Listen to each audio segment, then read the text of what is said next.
we stand on guard for thee.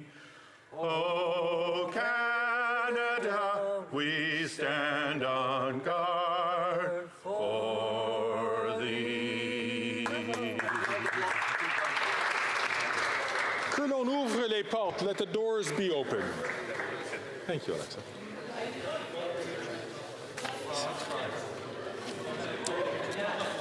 If I could have your attention, please. Statements by members. Déclaration de député, l'honorable député de Saanich Gulf Islands. Thank you, Mr. Speaker. We are facing unthinkable levels of climate crisis events globally. Scientists are alarmed, and so should we be all. It's very clear that last year, 2023, was the warmest year on record. Also, it's now clear for Canadians what we all knew. Records have been smashed, records have been broken, and that this winter was the warmest winter on record in Canada. And according to senior climatologists, the warmest year on record by a stunning margin. And it's not just the land that's hotter and drier, it's the oceans. I refer members to a recent article in the New Yorker by Elizabeth Colbert, Why is the Sea So Hot? Temperatures in our oceans reached a shade below 70 degrees Fahrenheit globally, and since the start of 2024, they're going up. Are we? The honourable member from Scarborough North. Mr. Speaker, today I rise to recognize the 50th anniversary of Burner Trail Junior Public School in Scarborough North. Since opening its doors in 1973, the esteemed institution has shaped the lives of countless students, parents, teachers, and staff. Honoring their school motto, Better Together, students past and present are reconnecting and reminiscing over fond memories and moments. The commitment and dedication of educators, parents, and community members have undoubtedly contributed to decades of excellence in education. Indeed, the name of the school is derived from C.H. Burner Public School, a single-room red brick schoolhouse at Finch Avenue East and Nielsen Road that dates to 1872. Today, Burner Trail's legacy continues with a vibrant and diverse student population located in the heart of the Malvern community. Congratulations to Principal Jamie Walsh and the entire school community on reaching this remarkable milestone, wishing them many more years of success. Next. The honourable member from Edmonton, Wetaskiwin. Mr. Speaker, Helen Keller once said, alone we can do so little, together we can do so much. And in that spirit today, I'm going to pay tribute to two organizations making a fantastic impact across Canada. First, March is Easter Seals Month, and a great time to recognize the wonderful work that Easter Seals Canada has done for over 100 years in Canada. Easter Seals' vision is to fully enhance the quality of life, well-being, and independence of Canadians living with disabilities, and they are consistently a leading and reliable partner in efforts to do just that. Also, in this Marvel-like universe of inclusion champions is Special Olympics Canada, who hosted their 2024 Winter Games in Calgary at the end of February. It was incredible to see thousands of athletes, volunteers, and families descend on our province of Alberta for the week of intense competition, joyful celebration, and powerful community engagement. To all of the superheroes at Easter Seals and Special Olympics, thank you for the life-changing work that you do every single day. You are truly unstoppable. The honourable member from Kitchener-Conestoga. Mr. Speaker, I invite everyone to join us in Kitchener-Conestoga on Saturday, April 6th, as we celebrate the 60th annual Elmira Maple Syrup Festival. Since its start in 1965, the festival has grown to become the largest single-day maple syrup festival in the world. The community of Elmira, with a population of 12,000, will welcome up to 80,000 guests. Individuals and families can take part in the pancake flipping contest, family fun arena, live music, toy and craft show, and of course enjoy pancakes drenched in maple syrup. Thank you to the Elmira Maple Syrup Festival Committee for your dedication. Thanks to the sponsors for your financial support, and thanks to the volunteers who work tirelessly to make this festival happen. All proceeds are returned to our community's charitable and not-for-profit organizations. So from the morning breakfast to entering a team in the pancake flipping contest to savoring the food, supporting the vendors, and enjoying artists, I know that my family and everyone will have a great day at the Elmira Maple Syrup Festival. See you there. L'honorable député de Trois-Rivières. The Honourable Member for Trois-Rivières. Mr. Speaker, Jean Ferrat sang how life is so beautiful, and today I would say the francophonie is so beautiful. Around the world, the francophonie is a living force which gives culture its wings and creates dialogue between them. It's poetry, literature, values, living together, from Morocco to Louisiana, from Quebec to Belgium, from Côte d'Ivoire to Tahiti, from Vietnam to Mauritius. It's everywhere. David Cherami in Louisiana and Patrice Desbiens in Sudbury each have their own way of writing poetry in French. Aimé Césaire, poet, dramatist, and essayist, has also expressed the francophonie. And Dany Laferrière, our very own immortal, who makes us all feel so proud. And the francophonie also promises us a better world based on youth, joy, and friendship. And thanks to its unique timbre, French creates a sense of celebration in our hearts, in our souls, in our very beings. So I would like to wish all of you happy and immortal day of the francophonie. Député d'Orléans.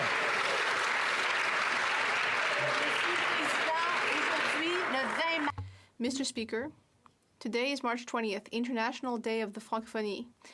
I'd like to thank all of the Francophone organizations and institutions throughout our country and in my community of Orléans for the hard work they've put into helping our language thrive. I'd also like to recognize two Francophone leaders in Orléans, Nicole and Louis Patry,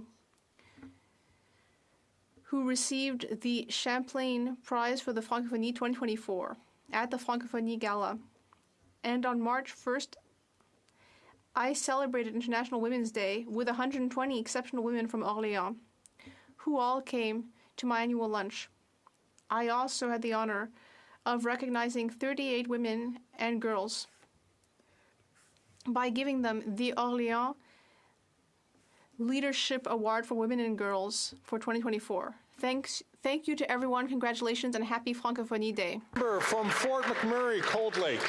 Mr. Speaker, I rise today to congratulate the Holy Trinity Catholic High School 3A boys basketball team who took home gold last week at the 2024 Alberta School Athletic Association Provincial Championships. This is a historic accomplishment for the Knights Nation as they become the first team north of Edmonton to ever bring home a provincial basketball title. The Knights rallied together, overcoming all odds to secure their victory in a game-winning free throw in overtime on home turf. Wow.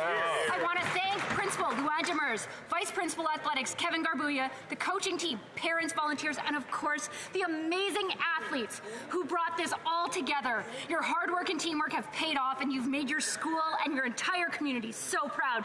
Go, Knights, go! Yeah! The Honourable Member from Kitchener South, Hespeler.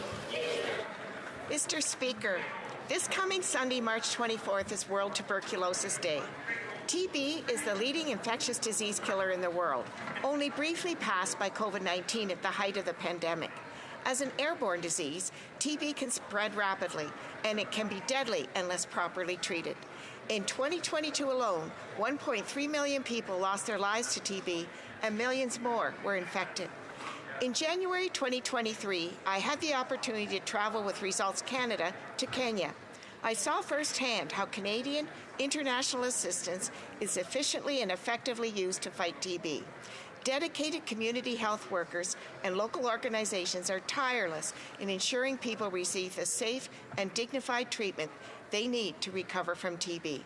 Yesterday morning, I had the honor to co-host a parliamentary breakfast where parliamentarians from all parties came together to hear from leading experts and passionate advocates who stand united in their vision of a world without TB. There's more to be done, but with effort and political will. L'honorable député de Nickel Belt. Mr. Speaker, I rise today to celebrate Dietitians Day in Canada. Household food security is top of mind for many Canadians. Dietitians work hard to empower the health of individuals and communities. They are regulated health professionals who support children and adults with many illnesses such as diabetes in developing a healthy eating plan that regulates blood sugar. Dietitians work directly with other healthcare professionals, undertake scientific research, drive innovation, and inform public policy. Malnutrition has profound repercussions on people's physical and mental health. Dietitians within our health network can have a real positive impact. They ensure that people have the resources they need to make healthier food choices, both for urban Canadians, rural Canadians, people with specific needs, and Indigenous people. Let's recognize the importance of this profession in creating a healthier nation. Thank you very much to all our dietitians. The honourable member from Brantford Brant. Mr. Speaker, this government's track record in following basic rules is not just disappointing, it's downright disgusting. That's right. And now, after a 16-month study at Government Operations Committee, today the government announces new measures to identify fraudulent billing cases. $5 million so far has been identified involving 3 subcontractors billing 36 different federal departments. This dates back to 2018, Mr. Speaker. New ways of fraudulent billing will soon be uncovered. The RCMP have received referrals. What took this government so long, and when will Canadian taxpayers get their money back?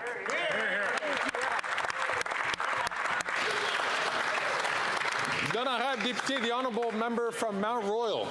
Thank you, Mr. Speaker. Today marks the 38th anniversary of the Mad Science Group. Founded in 1987 by youthful visionaries Ron Schlein and his brother Ariel, the Mad Science Group has evolved into a national gem that has ignited the spirits of countless young minds across Canada and beyond. Mad Science has fundamentally altered how children engage with STEM, science, technology, engineering, and math. Through awe-inspiring experiments and immersive encounters, it has kindled flames of curiosity and nurtured an unwavering love of learning. Mad Science not only impacts young learners, but also serves as a platform for career-oriented employment, having empowered over 70,000 passionate individuals to share their fervor for knowledge. As we commemorate 38 glorious years, let us extend gratitude to the contributing visionaries, educators, and supporters.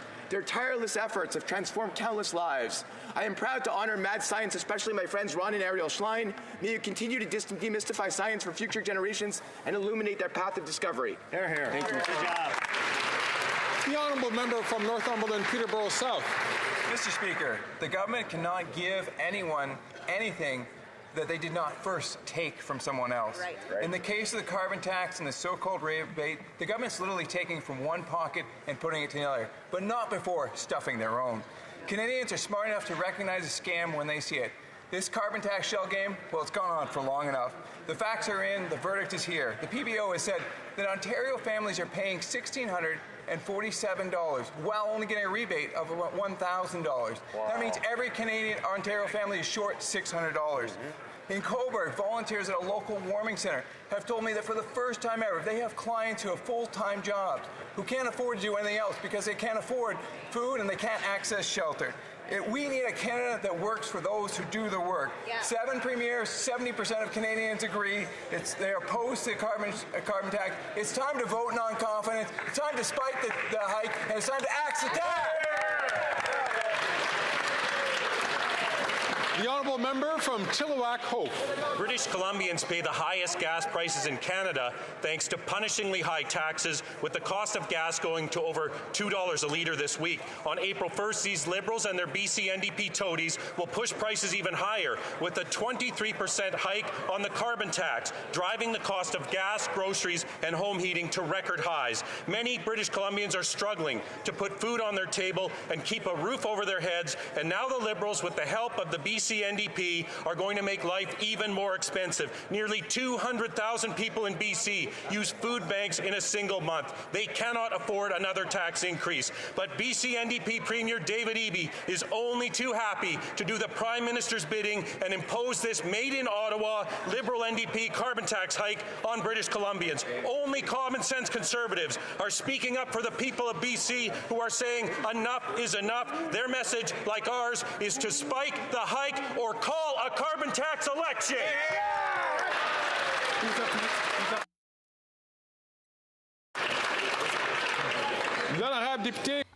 The Honourable Member for London West. Today is International Day of the Francophonie, and I would like to speak about the vibrant Franco-Ontarian community in London and throughout the world. Let me just mention some numbers. French is an official language in 29 countries. There are 450 million Francophones throughout the world. I am a proud Franco-Ontarian, and I would like to mention the fact that Franco-Ontarians have made important contributions to our country. They have contributed a great deal to the Francophone culture in Canada outside Quebec. Thanks to Francophones in London, we have 2 Francophone school boards in 10 schools. We have resources to help new arrivals to thrive in French. I would like to thank all of the organizations that are working hard to support our community. I would like to thank and congratulate all Francophones in London, Ontario, and Canada. Member from Victoria. Mr. Speaker, Donna, Sheila, and Julie are 3 women who have given me permission to share their stories. They are among the 27 screening officers at the Victoria Airport who recently lost their jobs. CATSA, the Canadian Air Transport Security Authority, disqualified these workers, forcing their employer to fire them despite the employer wanting to keep them on. Donna is a single mom with 2 kids. She's extremely worried about how she's going to make rent next month. Sheila has had to search for a new home for her family in a housing crisis. Julie lives with a disability. She's been a loyal employee with CATSA for 16 years. She was given no right to appeal. The infractions cited were as small as not looking under a bottle lid. They were never given any warnings. They weren't offered more training. These workers deserve better. CATSA's decision to disqualify unionized workers without due process undermines collective bargaining. All these screening officers are keen to return to work. I'm urging the Labour Minister to investigate this matter and find answers the employees deserve. The Honourable Member for Beauport, Côte-Beaupré, Île d'Orléans, Charlevoix. We have some wonderful visitors here on the Hill today, Mr. Speaker. More than a dozen mayors have all come to see us on the Hill, and just having them here from such a beautiful riding reminds me of the river, the hills, the islands, and everything that makes the riding so incredible. And maybe this is an opportunity to partially repair the unfortunate remarks that have been made recently and instead congratulate our municipal elected officials on their very hard work. After all, it's no easy task. They have to show rigor, leadership, in-depth knowledge on the ground, and of laws and regulations. They must also show empathy, kindness, and courage. For me and my colleagues in the bloc, it is very important to underscore their commitment and express our gratitude, admiration, and our support, because they stand at the very heart of our towns and villages. Hats off to our elected officials at the municipal level, and I hope that they all enjoy their stay among us.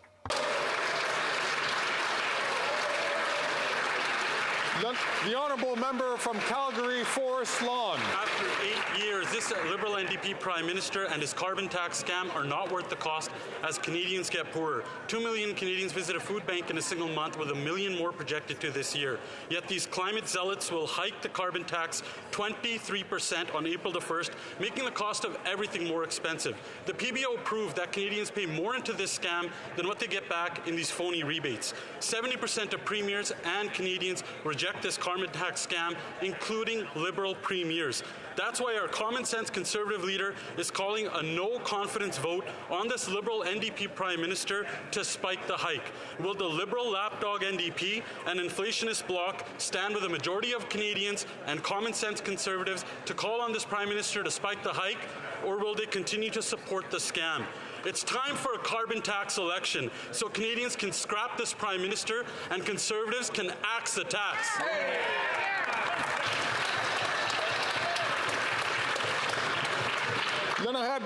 The Honourable Member for Laval-Les-Îles. Mr. Speaker, the Reverend Father Hadi Mahfouz is an eminent personage for all Lebanese people, especially for Maronite Christians. He became the leader of the Maronite Order in 2022. He speaks a number of languages: Arabic, French, English, Italian, Spanish, and German.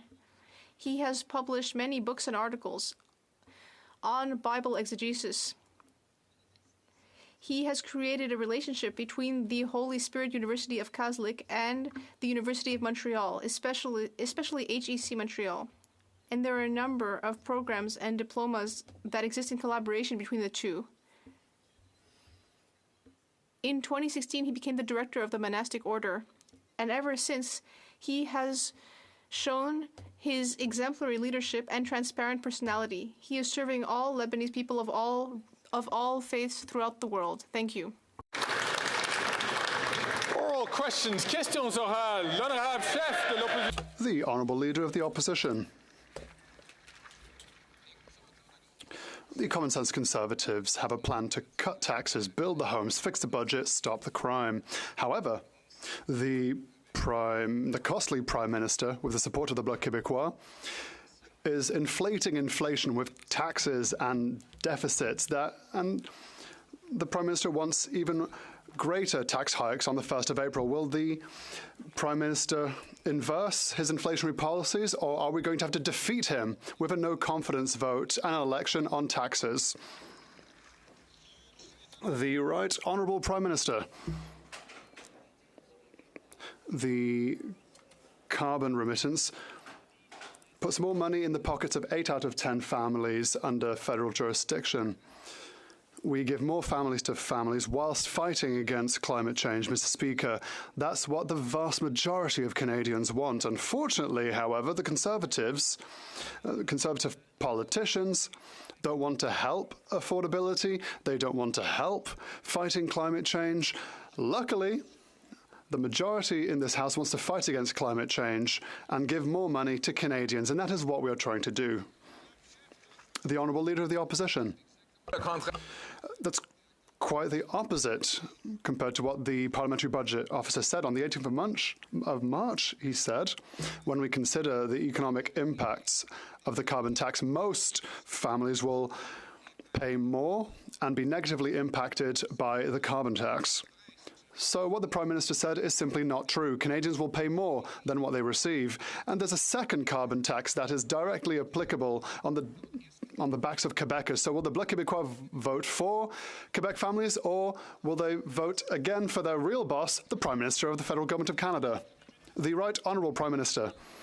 Mr. Speaker, if the Leader of the Opposition stopped talking and started listening to Canadians, he would understand that Canadians know that the cost of inaction with regards to climate change are huge. Forest fires, floodings, droughts that cost a lot to our farmers and producers, our fishers. This is a reality, and we are fighting against this on this side of the House, whilst putting more money in the pockets of 8 out of 10 families throughout the country. The carbon remittance delivers for Canadian families, and the Conservative Party wants to take it away from Canadian families. L'honorable chef de l'opposition. While common sense Conservatives will axe the tax, build the homes, fix the budget, and stop the crime, this Prime Minister is not worth the cost, with the Parliamentary Budget Officer testifying again that the majority of households will see a negative impact as a result of the carbon tax. End quote. Now he wants to hike the tax on April Fool's Day. We won't stand for it. So what will it be with this Prime Minister? Will he spike the hike, or will he face a non-confidence vote at a carbon tax election? The Right Honourable Prime Minister. Speaker, the Parliamentary Budget Officer's report lays out clearly that 8 out of 10 Canadian families across the country where the price on pollution applies get more money back every year.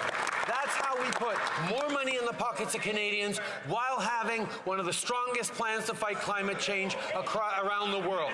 That's what the Conservative Party is standing against right now. Money in the pockets of Canadian families and a real plan to fight climate change that is working, Mr. Speaker, that is bringing down emissions, that is making us more competitive, that is helping build the future. The Honourable Leader of the Opposition. Speaker, I'm going to read again the testimony from the March 18th appearance of the Parliamentary Budget Officer. Once you factor in the rebate, but also the economic impacts, the majority of households will see a negative impact as a result of the carbon tax. End quote. The Prime Minister plans to make this problem worse with a carbon tax hike on heat, on homes, on fuel, on food. We will not stand for it. So once again, which will it be? Will he spike the hike or will we have a carbon tax election? The Right Honourable Prime Minister. What will it be, Mr. Speaker? It will be that Canadians get more money with the Canada carbon rebate. 80% of Canadian households in areas where the federal carbon tax applies get more money every year from the Canada carbon rebate than they pay in the price on pollution. On top of that, we are fighting climate change, making our industries more competitive and preparing a better future. There is no plan on the Conservative side of the House to either help Canadians with rebate checks or fight climate change. The Honourable Leader of the Opposition.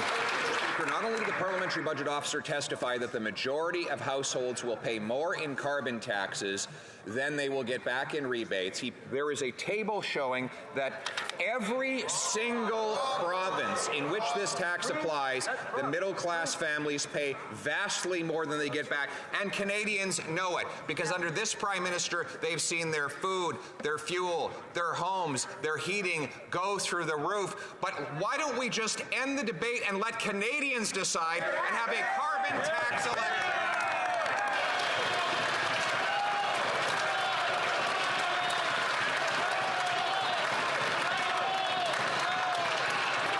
The Right Honourable Prime Minister. Speaker, the Parliamentary Budget Officer clearly spelled out that 8 out of 10 Canadian families in areas where the price on pollution applies get more money back every year than they pay in the price on pollution.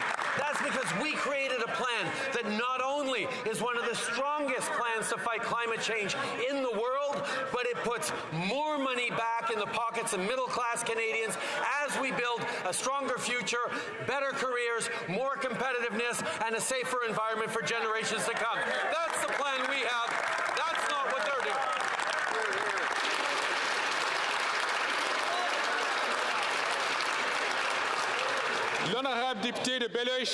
The Honourable Member for Belleuil-Chambly. Yesterday, the Prime Minister told a great joke. He said how well he collaborates with the Premier of Quebec. However, the facts show that everyone in the National Assembly of Quebec, except the Liberals, are asking that Quebec have full powers with regards to immigration. The Prime Minister of Canada has refused an essential request from Quebec. Is that how he sees Canada's friendship with Quebec? The Right Honourable Prime Minister. Mr. Speaker, my honourable colleague knows full well that Quebec has more powers in immigration than any other province. And he knows full well that I spoke last Friday with Premier Legault to say, yes, let us work together to reach our objectives, our common objectives. We are here to help companies. We are here to make sure that services are available. We are here to help with housing. We will work hand in hand with Quebec, as we have always done. We are here to deliver for Quebecers and all Canadians all together. The Honourable Member for Belleuil-Chambly. If the Prime Minister is here to deliver for Quebecers, well, it's just another failure on his part. The government of Quebec has paid for education, for healthcare, for income supplements, and childcare. The Liberal governments said, yes, pay up front and we'll reimburse you later. The bill is up to $1 billion, and now Quebec has a huge deficit because of this, and now the federal government is saying, deal with it, because I'm not going to give you my $1 billion. You're my friend, but go right on home. The Right Honourable Prime Minister. I would be very careful if I was the leader of the Bloc, because he seems to think that there are more Quebecers on his side of the house than ours. We speak on behalf of Quebecers, we represent Quebecers, and we're here to work hand in hand to deliver results for Quebecers. With regards to health, we are working very hard to make sure that there are improvements in healthcare services. The federal government is here to disburse billions upon billions of dollars for Quebec priorities. We are here to work together and will continue to do so throughout this House as Quebecers. The honourable member from Edmonton-Griesbach.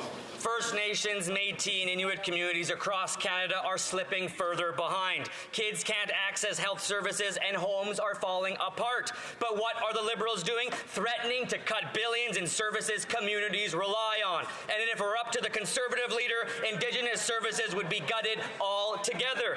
The Liberals and Conservatives seem to always find ways to make rich CEOs even richer, but never find money for real people. Will the Prime Minister honor his commitments to Indigenous people or leave them out to dry? The Right Honourable Prime Minister. Mr. Speaker, we are unequivocally committed and have been since 2015 to working in partnership with First Nations, Inuit and Métis communities across the country to advance self-determination and reconciliation. We have tripled investments in Indigenous housing, mental health, access to clean drinking water and jobs to contribute to economic reconciliation. We also move forward to compensate First Nations children and families who suffered under the discriminatory child welfare system. We've built over 30,000 homes since 2016, and we recently announced that we will move forward in creating an Indigenous loan support program. There is, of course, much more to do, but we will keep doing it. The honourable member from Edmonton-Griesbach. Mr. Speaker, that answer is little comfort to the residential school survivors and children who rely on those services. Imagine having to live in a moldy home with your young children knowing that it isn't a healthy place for them. That's the heartbreaking situation First Nations are facing across the country. The Auditor General says herself that this government has no plan to close the housing gaps that they're keeping First Nations in inhumane conditions. Shame. When will the Prime Minister take First Nations housing seriously and provide the communities with the resources they desperately need? The Right Honourable Prime Minister. We have made historic investments in housing in Indigenous communities after decades of wrongful underfunding by previous governments of all stripes. And we are working every single day to do more. We're committed to working in partnership with First Nations and their communities. We thank the Auditor General for her work and her report, and we'll continue to move forward to do even more in partnership with Indigenous people across this country. The Honourable Leader of the Opposition. Parties, there's been an outbreak of common sense on the carbon tax. In fact, Nova Scotia Liberals, NDPers, and Conservatives passed a unanimous motion in their legislature this week calling on their federal MPs to vote against the Prime Minister's 23% carbon tax hike. No wonder. The cost of the carbon tax to the average Nova Scotia family will be $1,605 according to the Parliamentary Budget Officer. $1,605. How much will be the rebate for the average family? The Right Honourable Prime Minister. Mr. Speaker, the federal price on pollution is a backstop. It's a system that we put in place to both fight climate change everywhere across the country and put more money back in the pockets of Canadian families where it applies. Every single province had and continues to have the option to replace the federal price on pollution with their own program as long as it is as rigorous and stringent as the federal price on pollution. As long as they have a plan to fight climate climate change, they can do what they want as long as it's strong enough. That's the options the provinces have. So they can take that option. We're going to keep putting money. The Honourable Leader of the Opposition. That's demonstrably false because Nova Scotia actually has a climate change plan, which he rejected and overrode with a federal carbon tax that is opposed by New Democrats, Liberals, and Conservatives unanimously in the province's legislature. But you notice he wouldn't answer my question. He's been bragging about these rebates. But then when we talk about the cost, all of a sudden he forgets the rebate. So I'm going to give him a second chance. In the province of Nova Scotia, the cost to the average family will be $1,500. $1,500. $1,500 per Nova Scotia family. How much is the rebate? The Right Honourable Prime Minister. Speaker, that is simply not true.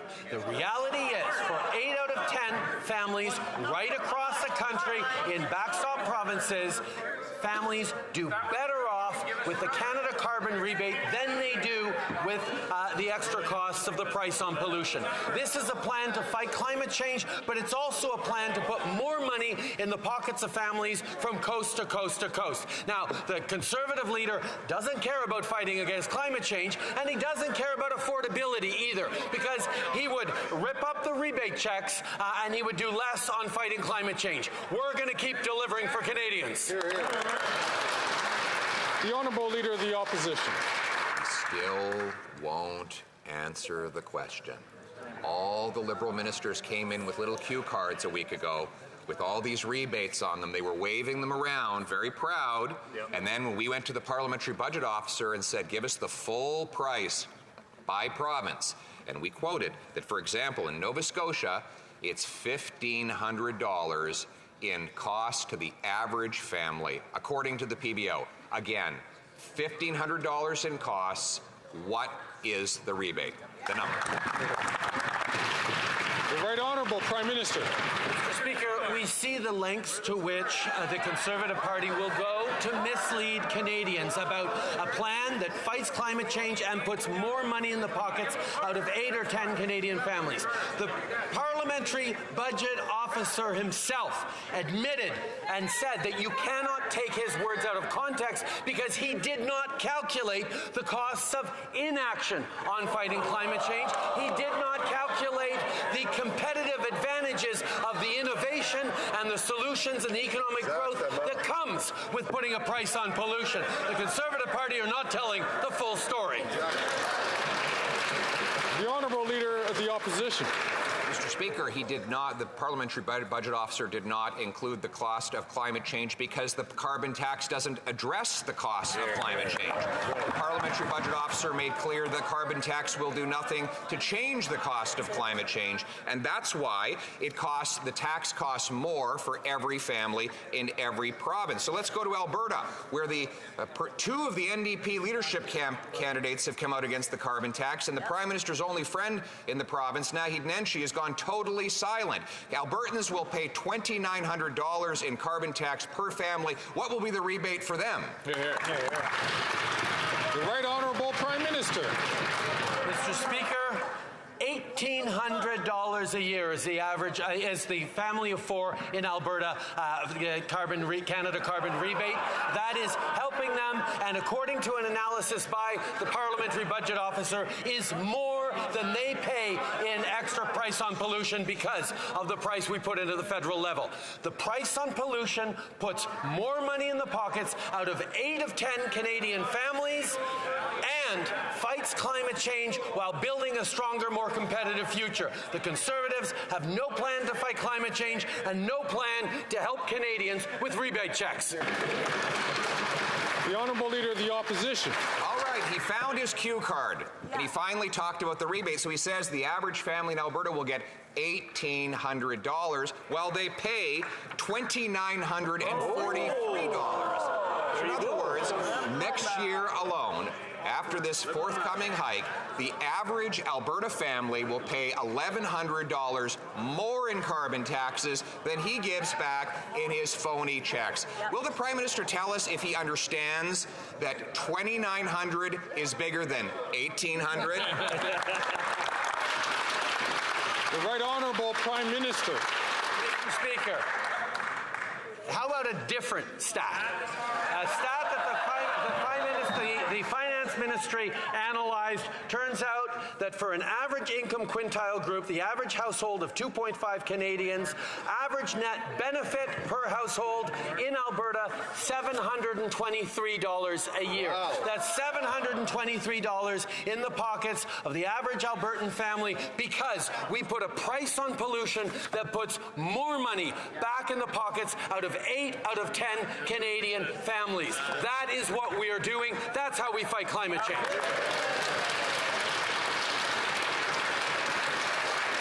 The Honourable Leader of the Opposition. He wants you to know, Mr. Speaker, he has alternative facts. I get mine from the parliamentary officer that reports directly to Parliament and is independent. He's using numbers that come from officials that report to him and depend on him for their job. So let's take another province, Ontario, where the Liberal leader has now come out against this Prime Minister's carbon tax. Maybe she knows that the average cost to an Ontario family of the federal carbon tax is $1,674 for this coming year.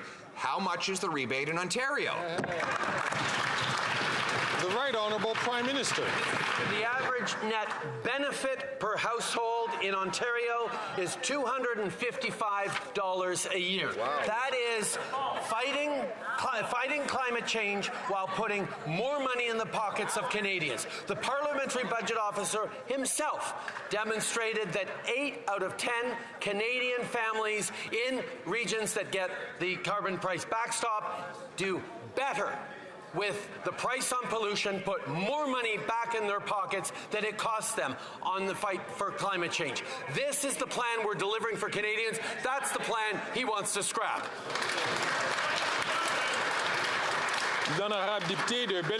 The Honourable Member for Belleuil-Chambly.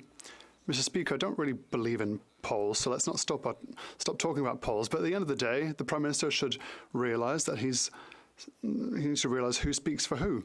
In all polls, for the longest time, the Bloc has always been ahead of the Liberals. If the Prime Minister is so low in the polls, so low that even the Conservatives are in front of them in Canada, it's perhaps because they don't respect Quebecers, or the National Assembly of Quebec.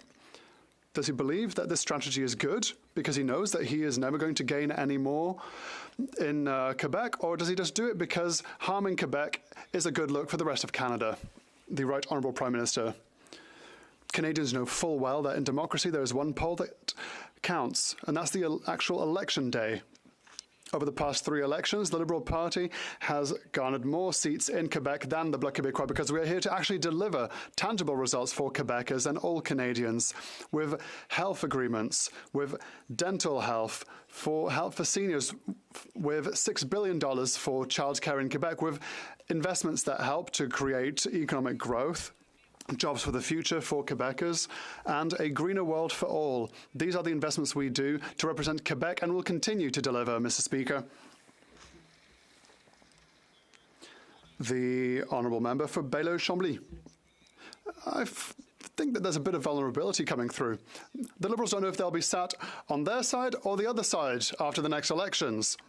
If they really want to listen to Quebecers, if they really want to pretend that they're listening to Quebecers, they will give more immigration powers to Quebec. They will invest more in Quebec healthcare. At the moment, they're doing nothing, and all they do is read the pre-prepared cards. Will the Prime Minister finally at least pretend to do his job for Quebecers? The Right Honourable Prime Minister.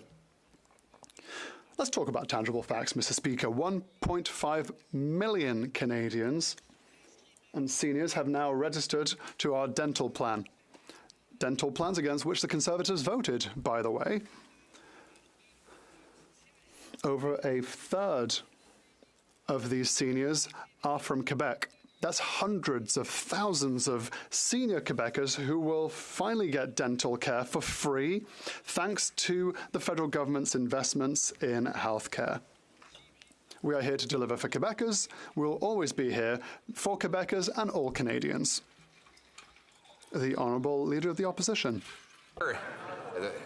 Now the legislature in Newfoundland and Labrador has acknowledged that this Prime Minister is not worth the cost. After 8 years, they passed a motion supported by the Liberal Premier and personal friend of the Prime Minister to oppose the April 1st tax hike. They must have heard from the parliamentary budget officer that the cost to Newfoundlanders of the carbon tax this year will be $1,874. $1,874 for the average Newfoundland and Labrador family. What will their rebate be? The Right Honourable Prime Minister. Speaker, the average net benefit per household in Newfoundland and Labrador is $303 a year. That's the money that they pocket with our price on pollution and the Canada carbon rebate checks that go into households across the province. The province is open to creating its own price on pollution, its own plan to fight climate change. As long as it's as strong as the federal backstop, they're welcome to do that if they want to do it a different way. But for the meantime, we're going to both fight climate change and deliver more money to the families in Newfoundland and Labrador. The Honourable Leader of the Opposition. So here are the facts from the Parliamentary Budget Officer. They're directly from him. The cost to the average Newfoundland family is $1,874. The rebate is $1,497 for a net cost of $377. A net loss of $377 and growing. These are the facts. The Prime Minister stopped denying the facts, and if he really wants to contest and argue that he should be able to raise the tax, why doesn't he have the courage to call an election and let Canadians decide? The Right Honourable Prime Minister. Speaker, we are busy delivering for Canadians a price on pollution that puts more money in the pockets out of 8 out of 10 families across the country. And an election on the price on pollution, we had 3, Mr. Speaker, and we won them all.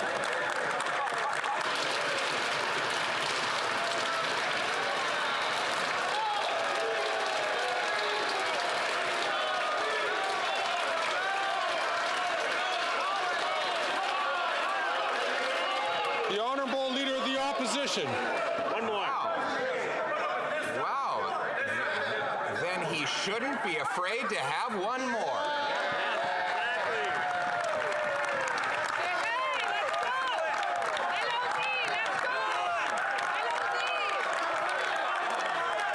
This is a Prime Minister who has doubled housing costs. He sent 2 million people lining up at food banks, 8,000 joining a Facebook group learning how they can eat a meal out of a dumpster, and now his best solution is to hike the tax on their heats, on their homes, on their fuel, on their food. If he really believes in it, why doesn't he call a carbon tax election now?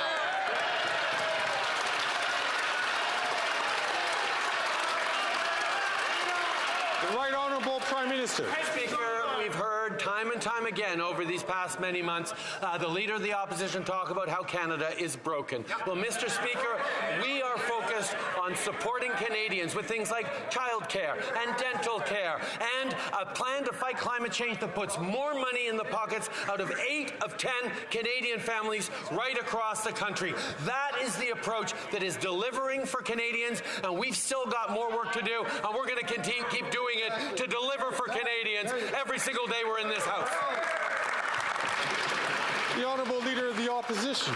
Mr. Speaker, yesterday the Finance Minister claimed that the carbon tax was revenue neutral, that it gave back, that the government didn't keep a single penny. Well, it turns out they keep hundreds of billions of pennies. They've collected so far $20.7 billion and only paid back $18.6 billion. In other words, they profited by over $2 billion by pillaging the pockets of Canadians. When will the Canadian people get their $2 billion back? And if he's sure about taking it away, why doesn't he call an election to defend it? Right Honourable Prime Minister. Mr. Speaker, the Conservative leader is now complaining about $2 billion that he would never give to Canadian businesses, would never give to Canadians, because he would scrap the Canada carbon rebate. We are actually delivering money across the country to communities, to individuals, to small businesses, to Indigenous communities, to fight climate change and help afford their groceries. He wants to eliminate the carbon rebate. He wants to eliminate the plan to fight climate change. He has no plan for the future of the economy. Exactly. L'honorable député de Rosemont, la Petite Patrie.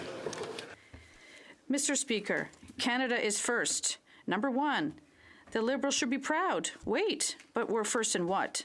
Air pollution, Mr. Speaker. For the first time, Canada is the most polluted country in North America. We're worse than the United States. With the climate crisis and forest fires, people are suffocating and choking. It makes them sick. People are dying, and it's only going to get worse. Is the Minister of the Environment proud to represent the most polluted country in North America? The Right Honourable Prime Minister. I understand this makes a nice video clip for the NDP. We're talking about forest fires. Yes, last year, forest fires were horrendous. The truth is that we have to do even more to fight against climate change. But we have the Conservative Party that wants to take a step back on the fight against climate change. They want to get rid of the rebates we're giving to Canadians. And the NDP never has had a plan when we have been there with concrete action. We'll continue to be there to protect Canadians. The honourable member from Winnipeg Centre. Mr. Speaker, the Liberal government continues to fail women, including care workers in women's shelters. And the cuts to women's shelters have not only impacted women fleeing violence, but also shelter workers who are facing a burnout crisis, consistently overworked and underpaid. 75% of the care economy are women. This is a gender equality issue. Why does the so-called feminist Liberals stop wasting millions on private consultants and invest in fair wages for shelter workers to help save lives? The Right Honourable Prime Minister. Mr. Speaker, we have demonstrated from day one that we are there to work with the provinces to invest in the care economy, whether it's commitments to raise personal support worker wages to $25 an hour, whether it's our historic child care agreements that are creating wage grids for early childhood educators, whether it's moving forward on strengthening support for Indigenous communities and care workers in Indigenous communities and from Indigenous communities. We will continue to be there. We recognize there is more work to do, but we are there to do it hand in hand with the different jurisdictions across the country. The honourable member from Vaughan Woodbridge. Mr. Speaker, parents in my riding of Vaughan Woodbridge have been talking for years about what a hard time they're having finding daycare spaces for children, and that's why we put forward our Early Learning and Child Care Bill, which the Conservative Party tried to delay. Can the Prime Minister update the House on the status of this important bill?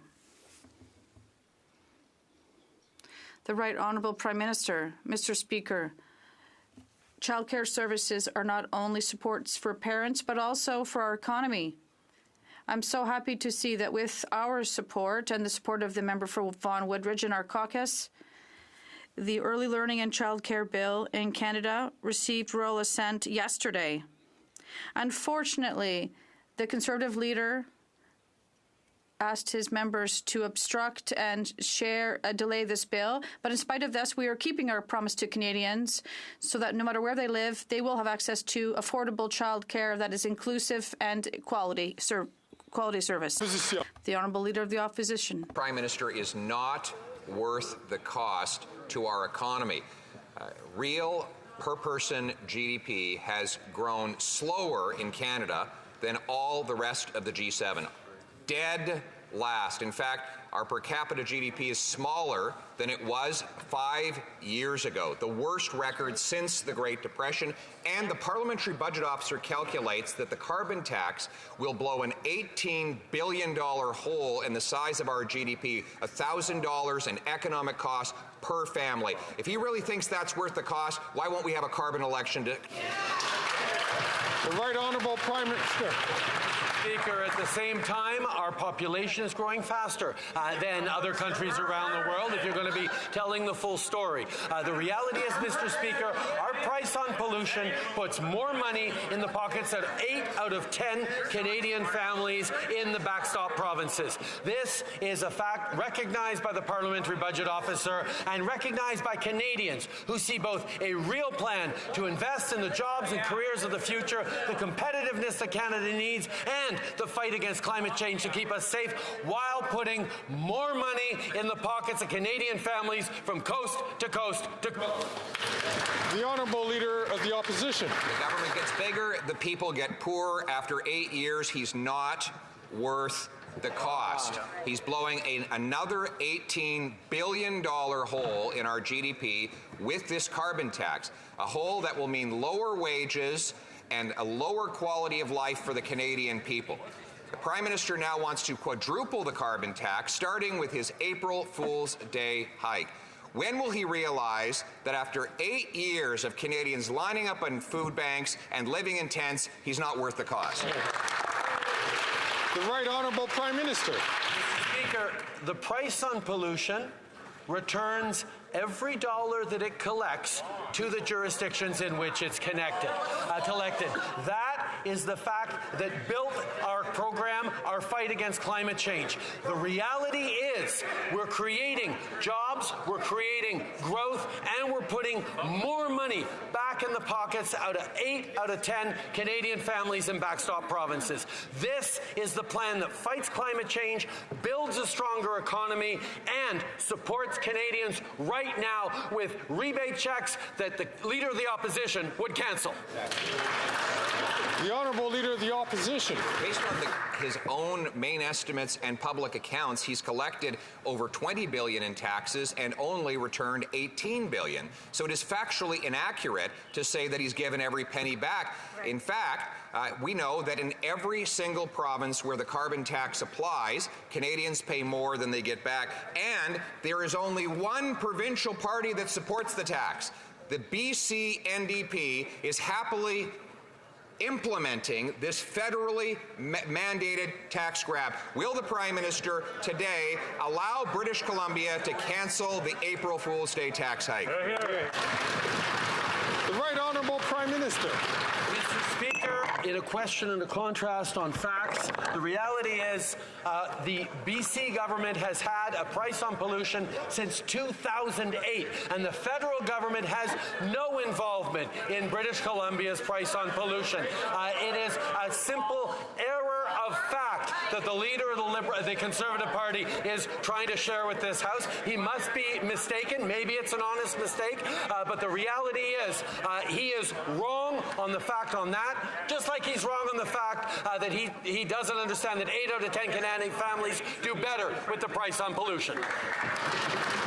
The Honourable Leader of the Opposition. Page 75 of the BC budget confirmed that they were bringing in the tax hike on April 1st because they're forced to by federal law. Yeah.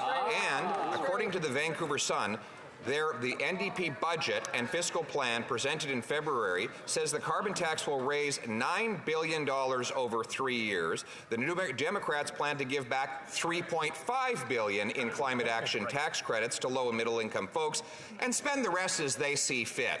So will the Prime Minister end the carbon tax coalition with his provincial NDP BC counterparts so that British Columbians can get their money back? The Right Honourable Prime Minister. You'd think that for someone who's been railing against our plan to fight climate change and put more money in people's pockets for months now, he'd actually have done his research to understand how it works. Every single province has the ability to put forward their own plan to fight climate change as long as it is sufficiently rigorous to be fair to the other provinces that are also doing the same. That's what a Canada-wide plan to fight climate change is all about. Yes, the federal backstop gives back more money directly to Canadians in 8 out of 10 cases, but BC and others are free to do their own thing. The Honourable Member for Leader of the Bloc Québécois. Mr. Speaker, seated in the middle of some 100 Liberal MPs that risk losing their jobs, the Prime Minister keeps interfering into provincial jurisdiction with his drug farm care policy that we already have in Quebec, but he refuses to increase OAS. Another example, well, we're not municipal funds with their collective funds. Municipalities can do what they want.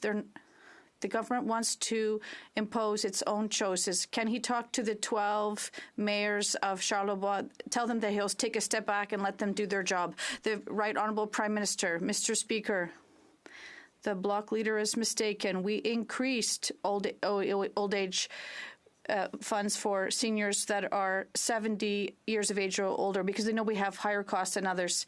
Yes, we recognize that even in Quebec, across the country, there are people who cannot pay for their medications for diabetes and their contraception because they're not covered. So we'll be here to work with Quebec to deliver for Canadians so that people can have their diabetes medications and their contraceptives. We'll be here to make sure people stay healthy.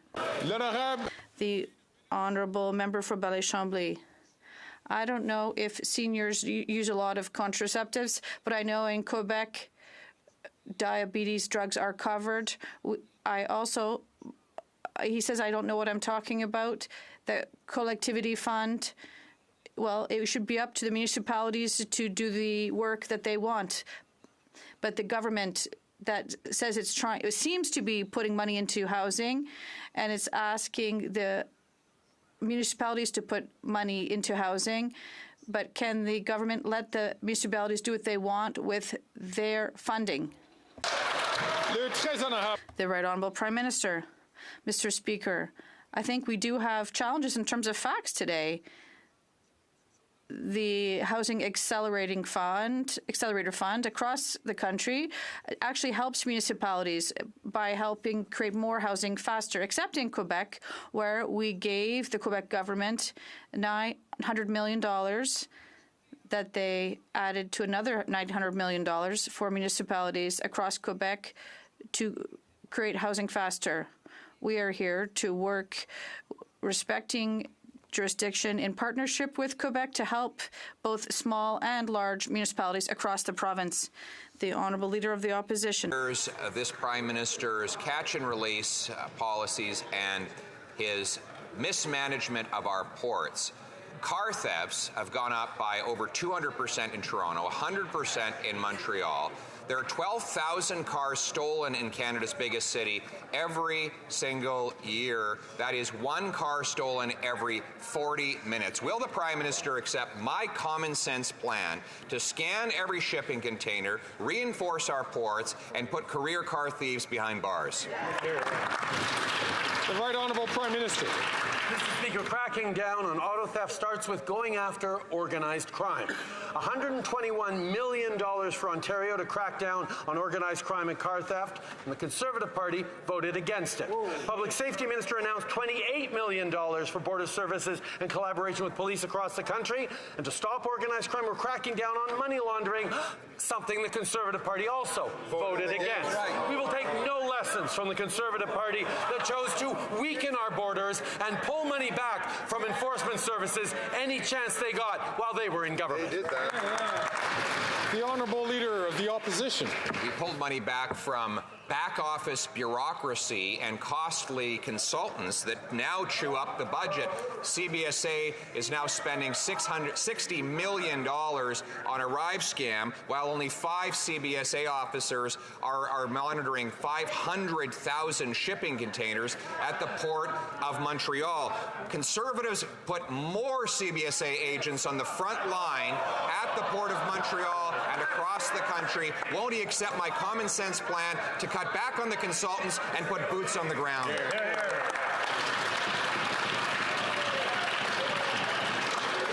I would like to ask the Honourable Member from New Westminster Burnaby, please, to allow the questions to be asked and for answers to be given without interruption. The Right Honourable Prime Minister. The Conservative government in which that leader was a minister cut hundreds, if not thousands, of positions in law enforcement across the country, including CBSA officers. And those back office service experts who actually analyze the bills of lading and the origins to designate and to find out where these auto thefts are happening, which containers have stolen vehicles in them. We're investing in them. We're giving more money so they can do their work. The common sense is nonsense that the Leader of the Opposition is putting forward. We know that they are all about cuts, not investments in keeping Canadians safe.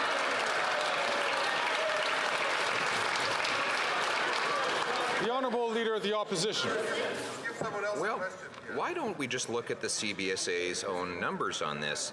In the first year of the Conservative government, there were a total of 12,673 CBSA's officers. In the last year, there were 14,113. I know the Prime Minister's not great with numbers, but 14,000 is bigger than 12,000, right? And by the way, if he wants to analyze whether stolen cars are in shipping containers, why doesn't he accept my plan to scan those shipping containers? Wouldn't that be common sense? The Right Honourable Prime Minister.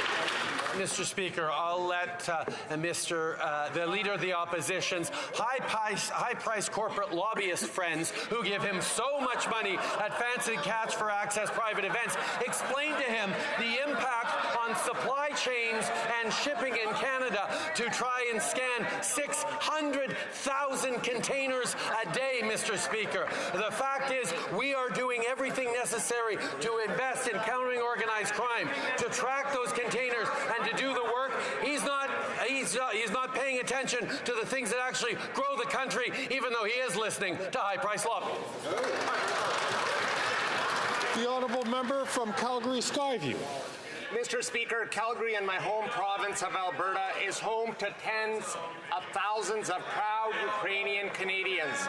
Since Russia's illegal war in Ukraine, Canada's commitment towards Ukraine has never been stronger, and it is why our government introduced a modernized Canada-Ukraine free trade agreement that President Zelensky asked for to be there to help Ukraine rebuild after they defeat Russia. Shamefully, the Conservative Party did not want to accept Ukraine's reasonable request for assistance. Can the Prime Minister update this House on this crucial trade agreement? The Right Honourable Prime Minister. Mr. Speaker, after that Conservative leader turned his back on Ukrainians and forced his own caucus to do the same, he...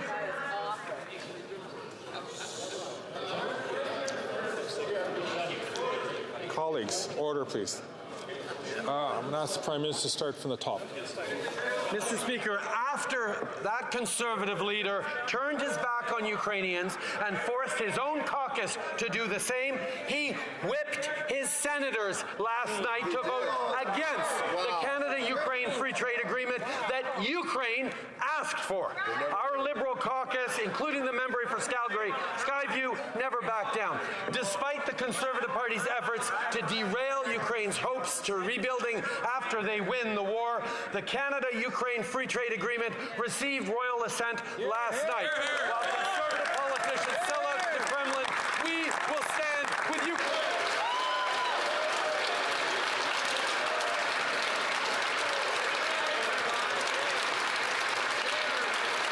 The Honourable Leader of the Opposition. The $60 million Arrive scam is just the tip of the iceberg.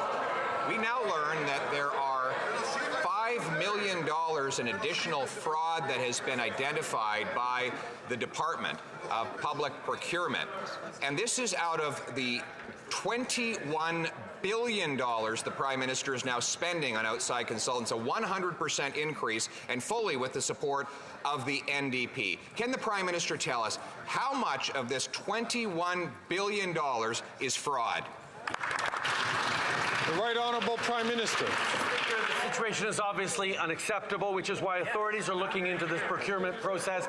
Anyone who took advantage of our COVID response to save Canadian lives should face consequence. All federal contracts with these companies have been suspended as the investigation continues. But everyone in this House noticed how quickly he pivoted from a question on Ukraine. The reality is, Mr. Speaker, his members are ashamed of him for forcing him to vote against Ukrainian Canadians.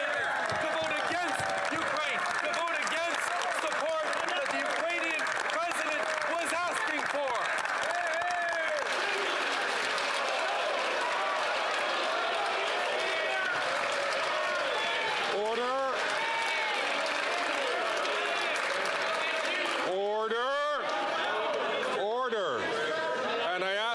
members to please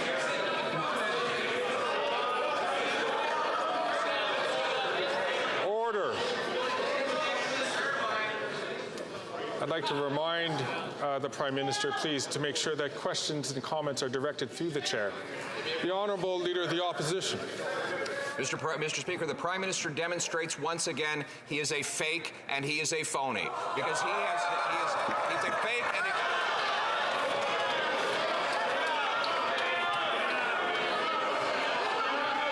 I'm going to remind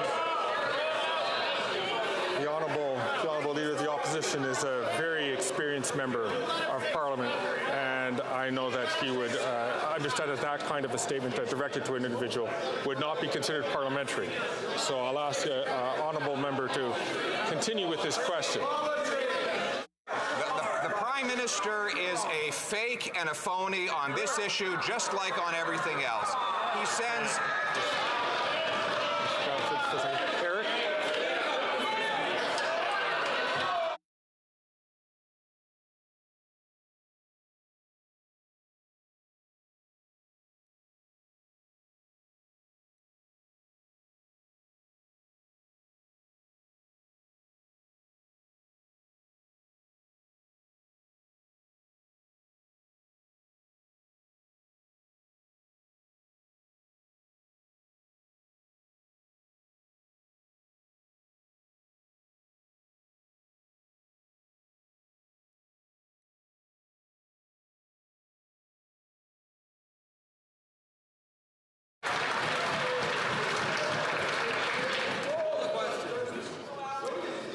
The Honourable Member, again, is a very experienced member, and he knows that when the Speaker asks him to chastise us a little bit for the use of language which is not considered parliamentary, I'd ask him please to rephrase, to withdraw those comments, rephrase the question without using those words.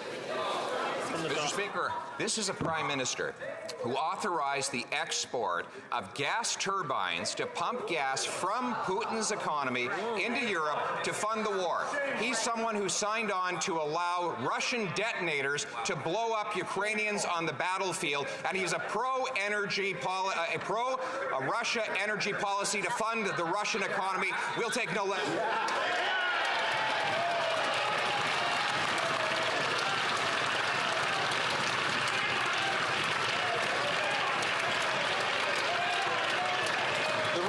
Prime Minister. That is pretty weak sauce from the Leader of the Opposition. The reality is, President Zelensky... I see that the opposition House Leader is asking members to be calm. I'm going to ask all House Leaders to please ask all of your members from all sides to be calm. So, and I'll ask in particular the member from Dufferin-Caledon, please, to hold on until he has the time to speak. So, the Honourable Prime Minister, please. Mr. Speaker, the Leader of the Opposition is flailing in every way he can to try and divert the attention from the fact that his members voted against a request by President Zelensky himself to support a Canada-Ukraine free trade deal. The reality is his constituents across the country feel betrayed by the Conservative Party voting against Ukraine.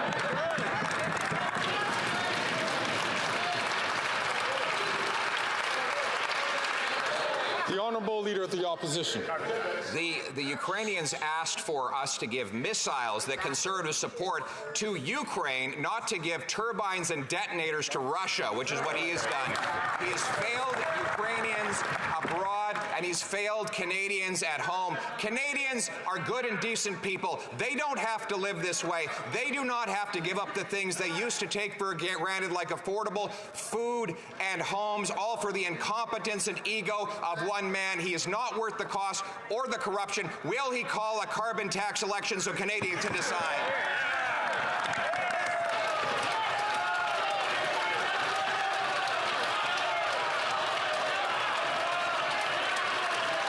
The Right Honourable Prime Minister.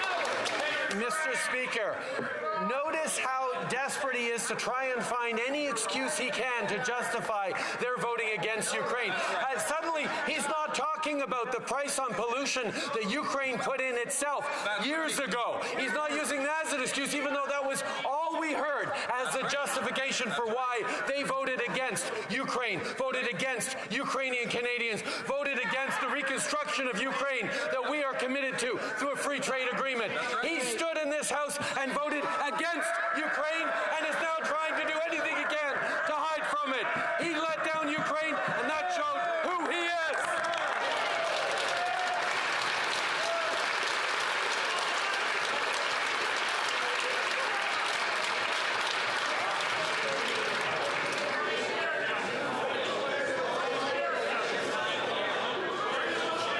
Order.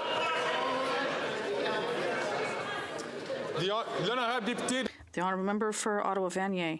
Climate change is a reality that impacts my constituents in Ottawa-Vanier. They have asked for our government to reduce emissions while putting more money back in their pockets. That is why every year they receive $1,120 from the Canada carbon rebate. While conservative politicians fail to recognize that climate change is real and that there's an even greater cost of inaction, can the Prime Minister inform Canadians why our plan is so important? I will just ask, well, we'll start again with 10 seconds for the question for the member for Ottawa-Vanier, but I would like to ask the member for Jacques-Cartier-Portneuf to retain himself while someone is asking questions. Thank you, Mr. Speaker. While conservative politicians fail to recognize that climate change is real and that there is an even greater cost of inaction, can the Prime Minister inform Canadians why our plan is so important? Hear, hear. The Right Honourable Prime Minister. Mr. Speaker, I thank the member for Ottawa-Vanier for an important question and her hard work. The opposition leader would take away over $1,000 from families in Ontario every year. That amount might be minimal to him when he's cashing his CCB check, but not to middle-class families. But now we know why he wants to take money away from Canadians. He's in the pocket of big business. We learned from media reports that he was partying with oil lobbyists and CEOs at private Cash for Access fundraisers in Banff just last year. He cares about his wealthy donors getting richer. He doesn't care about Canadians.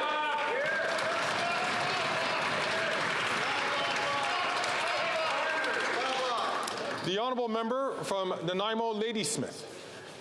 Mr. Speaker, families in Nanaimo, Ladysmith, and across Canada should not have to worry about how to keep their kids fed while at school. A national school food program would make sure kids get the food they need to grow and learn. But the Liberals have been delaying for years. And what about the Conservatives? Well, they voted against feeding kids while putting the profits of CEOs first. Children should not be left to go hungry. Will the Prime Minister make sure a national school food program is in the spring budget? The Right Honourable Prime Minister. Mr. Speaker, like all members in this House, they're going to have to wait until April 16th to find out what's in our budget. But I can give people a preview right now. There will be support on housing. There will be help on affordability for Canadians. There will be opportunities to invest in growing the economy and creating good jobs for the future while we help Canadians through tough times right now. We are focused on young people. We are focused on seniors. We're going to keep delivering, including by working with provinces on important programs like school food programs. The honourable member from Kitchener Centre. Mr. Speaker, thanks to the powerful advocacy of people with disabilities across the country, every MP in this House supported legislation meant to lift people with disabilities out of poverty. 9 months later, still no commitment from this government to fund what will be called the Canada Disability Benefit. When it came to MAID legislation, this government sure moved fast to make sure people with disabilities could die well. Will the Prime Minister show he's ready to ensure Canadians with disabilities live well by committing to a fully funded benefit by Budget 2024.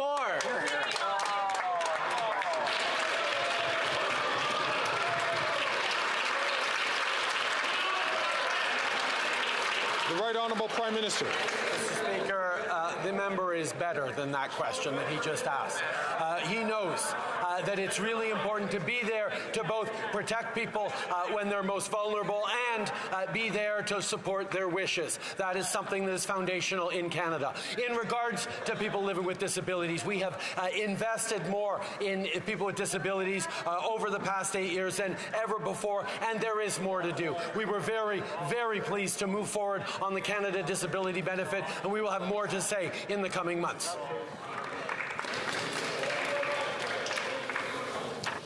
It being 3:23, the House will now proceed to the taking...